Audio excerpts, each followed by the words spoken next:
शुरुआत एक बड़े अपडेट के साथ करते हैं, जहां शिमला नगर निगम को अपना नया मेयर अगले हफ्ते मिल सकता है। इसके लिए सबसे बड़े दावेदार सुरेंद्र चौहान माने जा रहे हैं। हालांकि डिप्टी मेयर के पद के लिए कई दावेदार हैं, लेकिन शिमला को इस बार महिला डिप्टी मेयर मिल सकती है। और इसमें सबसे ऊपर नाम भाजपा सरकार के समय डीलिमिटेशन को अदालत में चुनौती देने वाली सिमी नंदा का नाम सबसे ऊपर चल रहा है। तो बहुत जल्द ये स्पष्ट हो जाएगा कि शिमला नगर निगम में मेयर और डिप्टी मेयर कौन होगा। सुरेंद्र चौहान मेयर पद के सबसे प्रबल दावेदार इस वक्त माने जा रहे हैं। आपको याद होगा, सीएम सुक्खू ने उनके साथ कई जगह प्रचार भी किया था और डिप्टी मेयर पद के लिए महिला का नाम आगे चल रहा है और यह माना जा रहा है कि सिमी नंदा डिप्टी मेयर बनाई जा सकती हैं। डिप्टी मेयर को लेकर यहां पर मंथन चिंतन चल रहा है। सीएम सुक्खू भी दिल्ली से वापस लौट आए हैं। आला कमान के साथ इस मुद्दे पर भी चर्चा हुई है और बहुत जल्द शिमला नगर निगम को अपना मेयर और डिप्टी मेयर मिल जाएगा। राजेंद्र हमारे सहयोगी ज्यादा जानकारियों के साथ इसी खबर पर जुड़े हुए हैं। राजेंद्र, ये माना जा रहा है कि बहुत जल्द मेयर और डिप्टी मेयर पद के लिए जो नाम है वो फाइनल कर लिए जाएंगे। मेयर की अगर बात करें तो सुरेंद्र चौहान लगभग तय माने जा रहे हैं। इसके अलावा जो चिंतन चल रहा है वो डिप्टी मेयर पद के लिए चल रहा है। प्रदेश अध्यक्ष संकेत दे चुकी हैं कि डिप्टी मेयर के पद पर किसी महिला को तैनात किया जाए, इसीलिए सिमी नंदा के नाम की चर्चा ज्यादा चल रही है। क्या कुछ अतिरिक्त जानकारियां इस पर जुटा पाए हैं राजेंद्र? जस्मिन, बिल्कुल, और चर्चा भी इसको लेकर दिल्ली में हुई है। हालांकि नकारते रहे हैं। अगर मुख्यमंत्री की बात करें तो उन्होंने कहा कि 14 तारीख को बैठक होगी सभी काउंसलर्स की और उसके बाद 15 तारीख को फिर नाम घोषित किए जाएंगे मेयर और डिप्टी मेयर के। ये पहले से ही अटकलें तेज थी कि सुरेंद्र चौहान को मेयर बनाया जा सकता है। हालांकि अब क्या मैनेजमेंट रहती है मुख्यमंत्री की, क्या राजनीतिक जो समीकरण बनते हैं उसके बाद निर्णय लेते हैं, लेकिन लगभग तय ये समझा जा रहा है कि मुख्यमंत्री ने तय कर लिया है कि किसको मेयर बनाना है और किसको डिप्टी मेयर बनाना है। वहीं डिप्टी मेयर को लेकर दावे अलग अलग किए जा रहे हैं, बातें की जा रही हैं, लेकिन सिमी नंदा का नाम सबसे आगे समझा जा रहा है और काफ़ी चर्चा उनके नाम की भी है, क्योंकि पिछला जब डीलिमिटेशन के खिलाफ वो कोर्ट गई थी, लंबी लड़ाई उन्होंने कोर्ट में लड़ी है। इसके अलावा लगातार जीतती भी आ रही हैं और हॉली लॉज भी उनके पक्ष में है अगर कांग्रेस प्रदेश अध्यक्ष की बात करें। इसके अलावा मुख्यमंत्री से भी उनके बेहतर संपर्क हैं, तो ऐसे में उम्मीद लगाई जा सकती है कि सिमी नंदा डिप्टी मेयर इस बार हो सकते हैं। महिलाओं को क्योंकि बनाने की बात चली हुई है, बड़ी संख्या में महिलाएं जीत कर आई हैं और एक वो एज भी मुख्यमंत्री लेना चाहेंगे राजनीतिक अगर समीकरणों की बात करें। दूसरा कैटेगरी का एज भी लेना चाहेंगे, तो ऐसे कैंडिडेट की तलाश रहती है राजनीति में हमेशा कि जो हर व्यक्ति को सुटेबल हो और सिमी नंदा लगभग आज के राजनीतिक परिदृश्य की बात करें तो उसमें फिट बैठ रही हैं। मेयर के लिए अब ये समझा जा रहा है कि सुरेंद्र चौहान का नाम लगभग तय है, लेकिन अपनी अपनी कोशिशें की जा रही हैं सभी विधायकों की तरफ से तमाम कि उनके समर्थन के कोई व्यक्ति मेयर या डिप्टी मेयर बने, या फिर हम कह सकते हैं काउंसलर भी अपने स्तर पर लगातार संपर्क कर रहे हैं। लेकिन ये अब तय 15 तारीख को ही सार्वजनिक हो पाएगा कि किसको मेयर और किसको डिप्टी मेयर बनाएंगे। हालांकि 14 तारीख को बैठक रखी गई है। बैठक में चर्चा सभी के साथ होगी। एक लंबी और विस्तृत बैठक होने की उम्मीद है। जी जिसमें बिल्कुल राजेंद्र, और बहुत जल्द मेयर और डिप्टी मेयर का फैसला हो जाएगा। राजेंद्र, लगातार आप हमारे साथ बने रहें, आगे भी खबरों पर आपसे हम चर्चा करेंगे। वहीं सीएम सुखविंदर सिंह सुक्खू आज कुछ घंटों के लिए चंडीगढ़ जाने वाले हैं।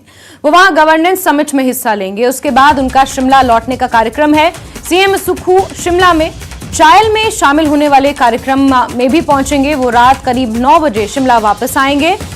तो बड़ी खबर आपको बता दें, आज चंडीगढ़ भी जाएंगे सीएम सुक्खू। राजेंद्र लगातार हमारे साथ जुड़े हुए हैं। राजेंद्र, आज का किस तरीके का स्केड्यूल है सीएम का? कुछ देर के लिए चंडीगढ़ जाएंगे और फिर चायल में भी कुछ कार्यक्रम रखे गए हैं, वहां पर भी उन्हें शिरकत करनी है।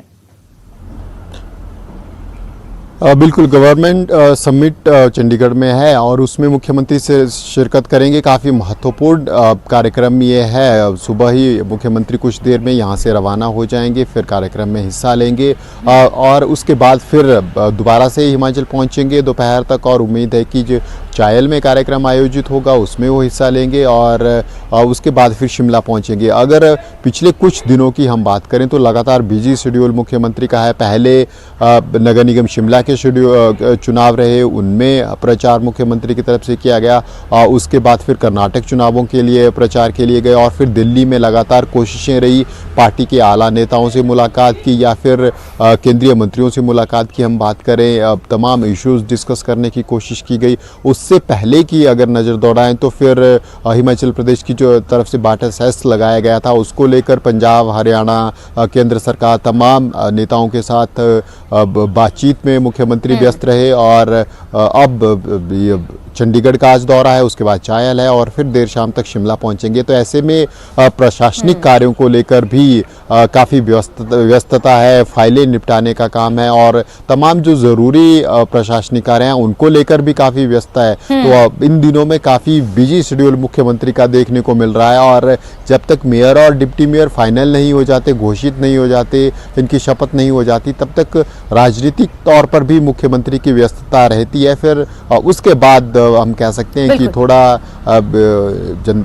आम लोगों की से मुलाकात का जो समय है वो निर्धारित हो पाएगा। वो फिर राजेंद्र, इस बीच चायल में भी कुछ कार्यक्रम रखे गए हैं शिमला में, जिसके लिए सीएम को वापस आना होगा। चायल में क्या खास कार्यक्रम है जिसके लिए सीएम चंडीगढ़ से वापस आएंगे? कुछ मुलाकात भी है चायल में और उसके अलावा कुछ व्यक्तिगत कार्यक्रम भी है, कुछ लोगों से मुलाकातें भी है। अब काफ़ी बिजी शेड्यूल ये रहने वाला है। अगर हम चायल के दौरे की बात करें, अब कुछ स्थानीय लोगों की तरफ से भी मुलाकात के लिए समय मांगा गया है, इसके अलावा जो ऑफिशियल कार्यक्रम है उसके अलावा। तो ऐसे में काफ़ी व्यस्त ये पूरा शेड्यूल रहने वाला है और ये जो जानकारी के अनुसार कैबिनेट मंत्री अनिरुद्ध सिंह विधायक भी हैं, वो भी उनके साथ मौजूद रहेंगे इस पूरे दौरे में, चायल के दौरे में। जी जैस्मिन। ठीक है राजेंद्र, जिस तरीके से आपने जानकारी दी कि अब से कुछ ही देर के बाद गवर्नेंस प्रोग्राम में शामिल होने के लिए सीएम सुक्खू शिमला से चंडीगढ़ रवाना हो जाएंगे और फिर आज ही चंडीगढ़ से वापस भी लौट आएंगे और फिर चायल में कुछ व्यक्तिगत कार्यक्रम है, लोगों से वहां पर मुलाकात करेंगे। इस तरीके से पूरा दिन आज सीएम का रहने वाला है। राजेंद्र, आप नजर बना के रखें। हमसे जुड़ने के लिए, जानकारियों के लिए आपका बहुत बहुत शुक्रिया। चलिए आगे बढ़ेंगे। शिमला पहुंचने पर सीएम सुक्खू ने सीपीएस के इस्तीफे के सवाल को सिरे से टाल दिया। उन्होंने कहा कि ऐसी कोई अटकलें नहीं है। वहीं प्रदेश अध्यक्ष बदलने के सवाल पर भी सीएम ने कहा कि ऐसी कोई चर्चा नहीं हुई है और आलाकमान से कई और मुद्दों पर चर्चा हुई है। साथ ही चुनावी वायदों को पूरा करने और विकास कार्यों को प्रगति देने पर चर्चा की गई है। इसके अलावा सीएम ने कहा कि मंत्रिमंडल का विस्तार कभी भी किया जा सकता है।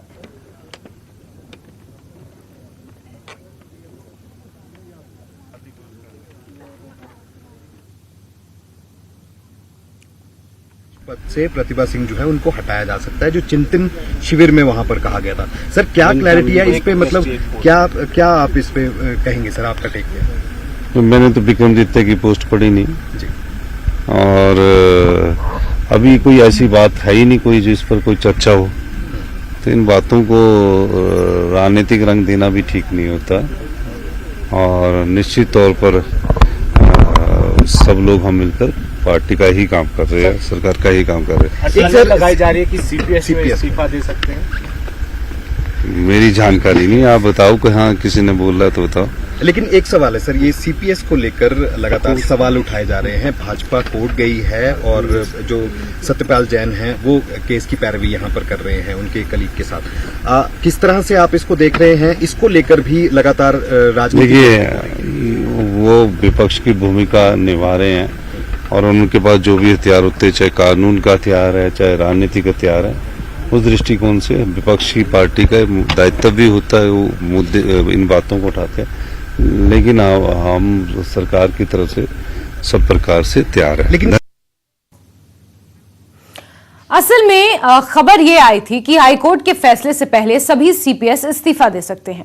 ये सीपीएस कौन है ये भी आपको दिखाते हैं। सुक्खू सरकार के 6 सीपीएस हैं। सुंदर सिंह ठाकुर कुल्लू से विधायक हैं और सीपीएस बनाए गए हैं। किशोरी लाल है, काफी सीनियर नेता माने जाते हैं और ये भी सीपीएस बनाए गए हैं। राम कुमार है, सीपीएस हैं, विधायक हैं दून से। वहीं अगर और सीपीएसों की बात करें तो संजय अवस्थी अर्की से विधायक हैं और ये भी सीपीएस बनाए गए हैं। आशीष बुटेल पालमपुर से विधायक हैं और सीपीएस बनाए गए हैं। मोहनलाल ब्राक्टा रोहडू से विधायक हैं और सीपीएस बनाए गए हैं। इन्हीं 6 सीपीएस के ऊपर अब तलवार लटक रही है और ये माना जा रहा है कि जिस तरीके से भाजपा ने कोर्ट का रुख अख्तियार किया है, कोर्ट का रास्ता अख्तियार किया है, ये सीपीएस कोर्ट का फैसला आने से पहले ही इस्तीफा दे सकते हैं। सीएम सुक्खू बीते कल दिल्ली से वापस लौटे और हेलीपैड पर ही उनसे जब इसको लेकर सवाल पूछा गया तो बड़ी सफाई से उन्होंने सवाल को टाल दिया और ये कहा कि इस तरीके की कोई अटकलें फिलहाल नहीं है। लेकिन जो राजनीतिक गलियारों में चर्चा है उसके मुताबिक ये माना जा रहा है कि मंत्रिमंडल का विस्तार होगा और इनमें से ही कुछ सीपीएस को मंत्री पद से नवाजा जा सकता है और ये सीपीएस बहुत जल्द इस्तीफा दे सकते हैं।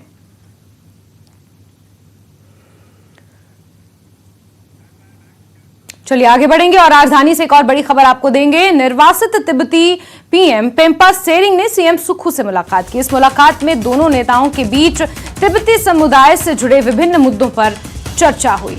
तो तस्वीरें सामने आई हैं। बीते कल निर्वासित तिब्बती पीएम पेम्पा सेरिंग ने सीएम सुक्खू से मुलाकात की है और दोनों नेताओं के बीच तिब्बती समुदाय से जुड़े विभिन्न मुद्दों पर चर्चा हुई है।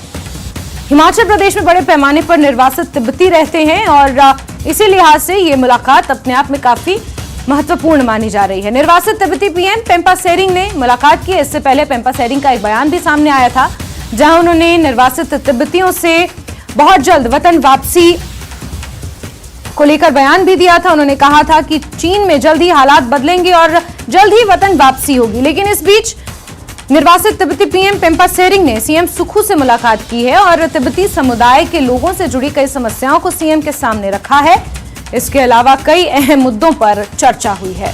तो शिमला से ये तस्वीरें सामने आई हैं।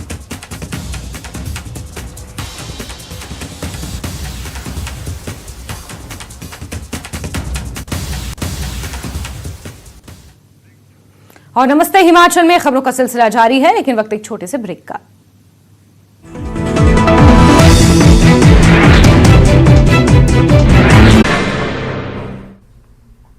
नमस्कार, धारवी रफ्तार भी में आपका बहुत स्वागत करते हैं। मैं हूं हिना जुबैर। शुरुआत करेंगे अहम खबरों से। जम्मू कश्मीर गृह विभाग का निर्देश, 607 नए पोस्ट क्रिएट करने का आदेश, पाकिस्तान से लगी सीमाओं के चलते फैसला, एंटी इन्फिल्ट्रेशन ग्रिड को किया जाएगा मजबूत।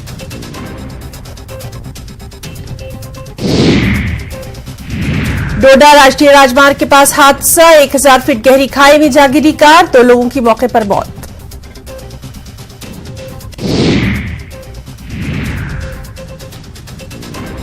श्रीनगर के छताबल के वीर इलाके में भीषण आग, 3 रिहायशी घर जलकर खाकस्तर। घटना के तुरंत बाद आग बुझाने के लिए दमकल की गाड़ी मौके पर पहुंची और आग बुझाने के लिए अभियान चलाया गया।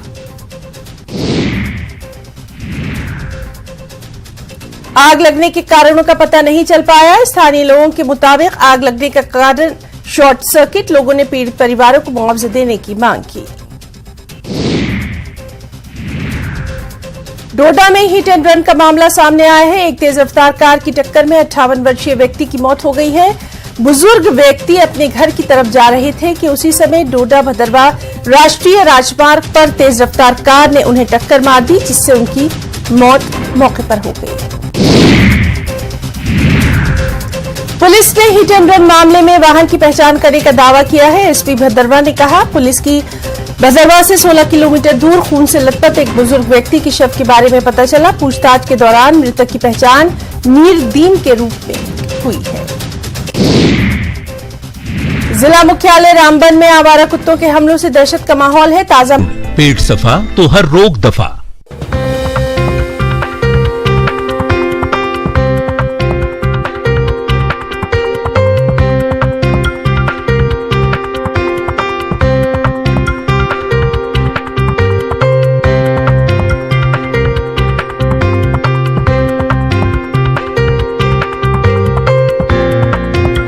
हेडलाइंस प्रेजेंटेड बाय पेट सफा आयुर्वेदिक चूर्ण। पेट सफा तो हर रोग दफा।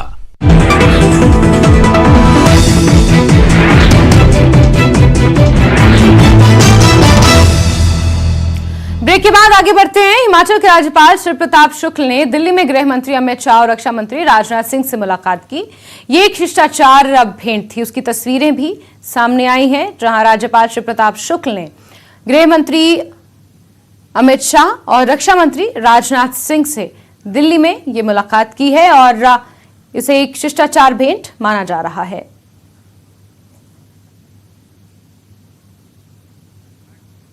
वहीं नेता प्रतिपक्ष जयराम ठाकुर दिल्ली के दौरे पर हैं, जहां उन्होंने देर शाम बीजेपी के राष्ट्रीय अध्यक्ष जेपी नड्डा से मुलाकात की।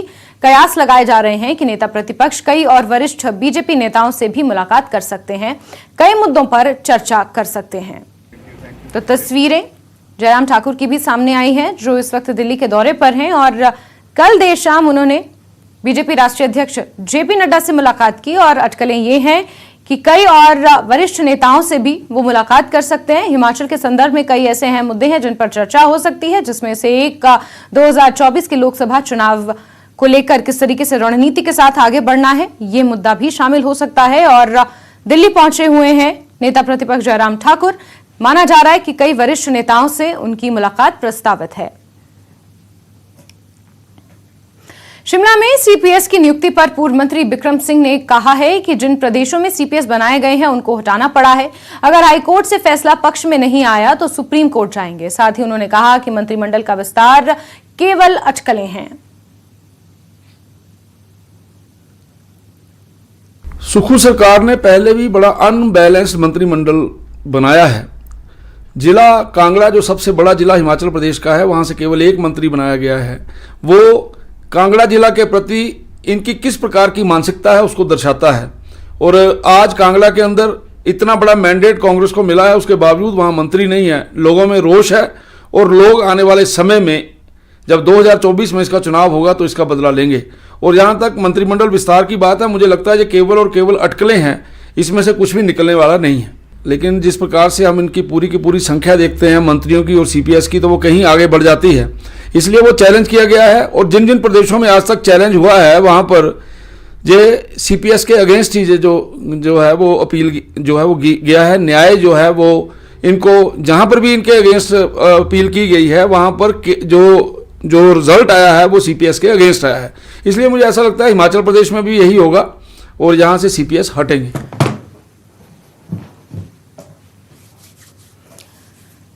चलिए आगे बढ़ेंगे और प्रदेश में सीपीएस का मुद्दा गर्माता जा रहा है। भाजपा सीपीएस मामले को लेकर हाईकोर्ट पहुंच गई है, जिसको लेकर शिक्षा मंत्री रोहित ठाकुर ने भाजपा पर निशाना साधा है। कहा है कि भाजपा उपचुनाव, विधानसभा और अब नगर निगम चुनाव हारी है और इसी हार को पचा नहीं पा रही। साथ ही कहा कि कांग्रेस ने नियमों के तहत सीपीएस की नियुक्ति की है। अधीन है तो मैं समझता हूं उसमें टिप्पणी करना गलत होगा और जो हमने नियुक्तियां की हैं वो नियमों के अनुसार की है। बाकी it's too early to comment, अभी कोर्ट में सारा मामला चला है। बाकी तो बीजेपी गवर्नमेंट के टाइम भी chief whip, deputy chief whip रखे हैं, सीपीएस रखे इन्होंने। ये तो चलो आज वो पक्ष में इन मामलों को उठा रहे हैं, लेकिन जो नियुक्तियां हुई हमने नियमों के अनुसार की है।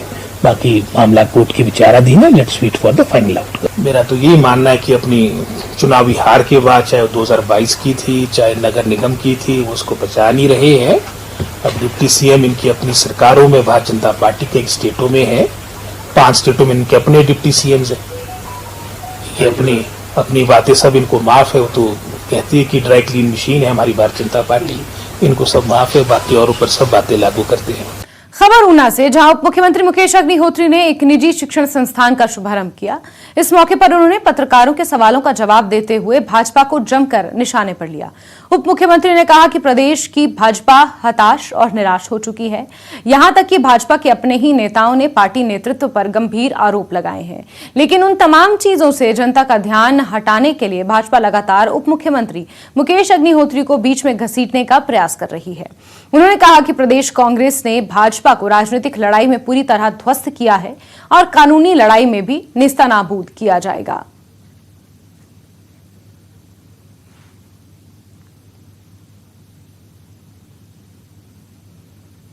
लड़ाई पूरी होती नहीं उप मुख्यमंत्री मुकेश अग्निहोत्री को बिना बीच में लिए।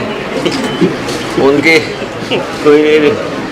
कोई भी जो है लड़ाई मुकेश अग्निहोत्री के बगैर कंप्लीट हो सकती है। राजनीतिक लड़ाई में हमने ध्वस्त कर दिए कानूनी लड़ाई में ध्वस्त कर देंगे। हमें कानून पे पूरा विश्वास है।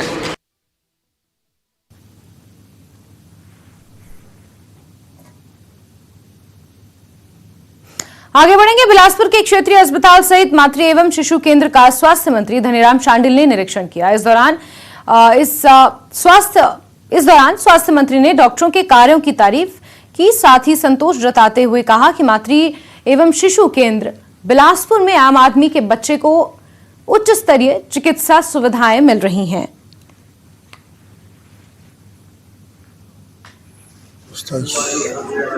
खासकर मदर एंड चाइल्ड जो सेक्शन हमने देखा, आपके शिशु बहुत अच्छे तरीके से मैनेज हो रहा है। और क्योंकि जो खासकर चीज़ें हम देते हैं 24 आइटम्स में होते हैं, जननी सुरक्षा प्रोग्राम बहुत रखा है, बहुत अच्छा है। हमारे सरकार ने ये सुविधाएं जो दी हैं, जिसमें हम समझते हैं कि बहुत सी और चीज़ें भी आती हैं, और हमारी खासकर जो बच्चों की देख रेख है, खासकर पोस्ट नेटल केयर, वो अच्छी हो रही है। और वही मैं समझता हूँ वही सुविधाएं हैं जो हमारे आम पब्लिक को मिल रही है। मुझे अच्छा लगा कि यहाँ का स्टाफ, यहाँ के हमारी नर्सिंग स्टाफ, डॉक्टर साहब, सब लोग मुस्तैदी से काम कर रहे हैं, पूरी कमिटमेंट से काम। शिमला में जवाहर बाल मंच कार्यक्रम में सीएम सुखविंदर सिंह सुक्खू शामिल हुए। कांग्रेस के इस जवाहर बाल मंच के राष्ट्रीय सम्मेलन में 25 राज्यों के प्रतिनिधि शामिल हुए। इसका मकसद कांग्रेस की विचारधारा के प्रचार प्रसार का है।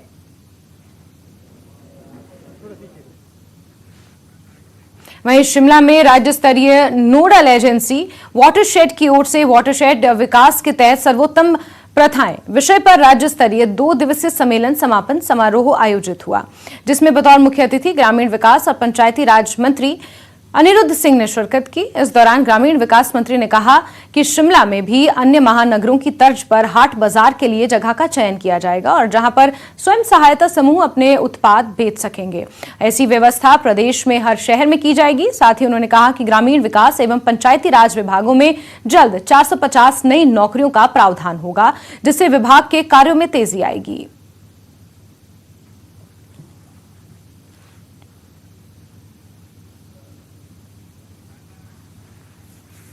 हिमाचल के नवनिर्वाचित विधायकों का संसद भवन में ट्रेनिंग सेशन चलाया गया, जिसके लिए कांग्रेस और बीजेपी के नए विधायक दिल्ली पहुंचे।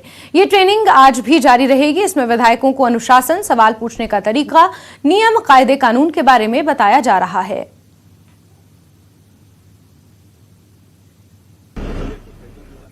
शिक्षा मंत्री रोहित ठाकुर ने बीते दिनों दिल्ली में केंद्रीय शिक्षा मंत्री एवं शिक्षा मंत्रालय के सचिव सहित एनसीटी सचिव के साथ मुलाकात की। इस दौरान शिमला पहुंचने पर रोहित ठाकुर ने कहा कि एनटीटी शिक्षकों की भर्ती से पहले शिक्षा विभाग नर्सरी टीचर ट्रेनिंग संस्थानों की जांच करवाएगा।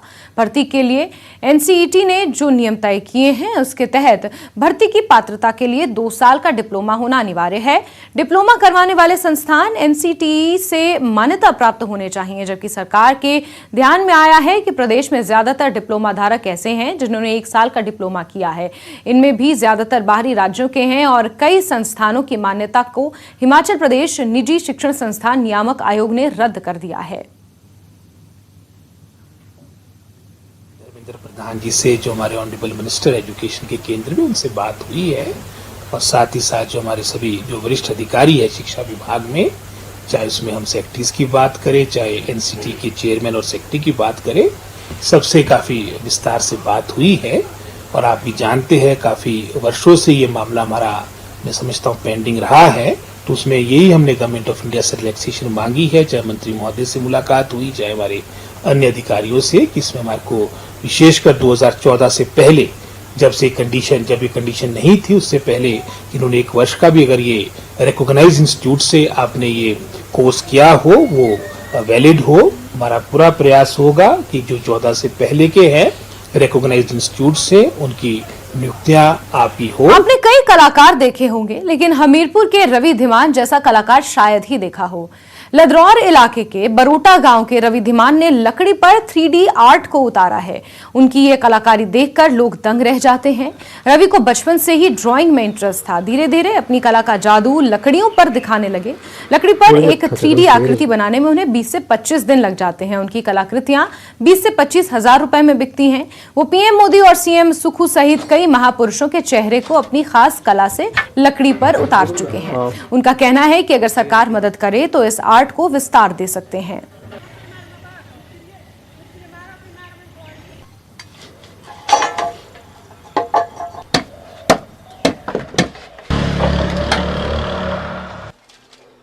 ये सर मेरी अपनी ही प्रेरणा थी, कोई अपने हिसाब से, मतलब इसको सिखाने वाला तो यहाँ तो फिलहाल कोई नहीं कर रहा है। मेरे जो पेरेंट्स, जो मेरे मेरे जो पूर्वज थे, वो लकड़ी के मतलब खिड़की दरवाजे और ट्रेडिशनल जो हमारा काम है वो करते थे। उनको देख के मतलब लकड़ी की नॉलेज और जो था वो तो उनका पैतृक काम होने की वजह से थोड़ा था भी, और लकड़ी को कैसे काम किया जाता है उसका भी था थोड़ा बहुत। लेकिन ये काम थोड़ा फिर इसमें कोई बोल सकते हैं कि कोई ऐसी प्रेरणा या कुछ था, मतलब शौक था मेरे को। ये बहुत पुराना काम है और अच्छा काम है। ये मेरे दादा भी करते थे और परदादा भी करते थे। हाँ, हम भी मदद करते हैं, जैसे मूर्तियों को रेगमाल से घिसना वगैरह। इनके परदादा वगैरह सब काम करते थे लकड़ी का ना जी। आगे फिर इन्होंने मूर्ति कला अपना अभ्यास करा उनके द्वारा, चाहे अपने दिमाग के द्वारा, और इन्होंने सब चीज़ों की मूर्तियाँ बनाई, जैसे डॉक्टर अम्बेडकर की, प्रधानमंत्री मोदी की, मुख्यमंत्री सुखू की, अन्य और भी हैं ज़्यादा।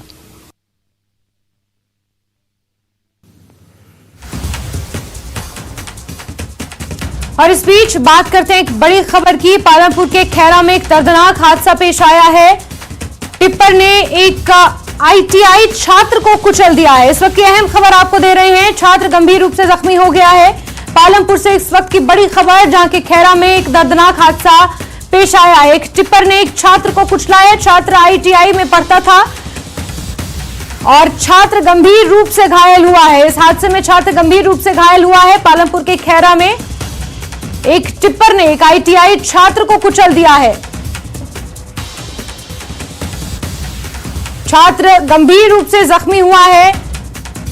उसे TMC कांगड़ा रेफर कर दिया गया है। टिप्पर चालक ने इंसानियत दिखाई और घायल को खुद अस्पताल पहुंचाया। टिप्पर चालक जयसिंहपुर पालमपुर रोड पर आए दिन एक्सीडेंट हो रहे हैं, इस तरीके की बातें उसने कही। और हालांकि टिप्पर चालक ने इंसानियत दिखाते हुए खुद बच्चे को टांडा रेफर किया इलाज के लिए। ITI में छात्र पढ़ता था और पालमपुर के खैरा में ये हादसा पेश आया है, जहां एक टिप्पर ने एक बच्चे को कुचल दिया है, लेकिन इलाज के लिए खुद ही बच्चे को फिलहाल हॉस्पिटल पहुंचाया गया है।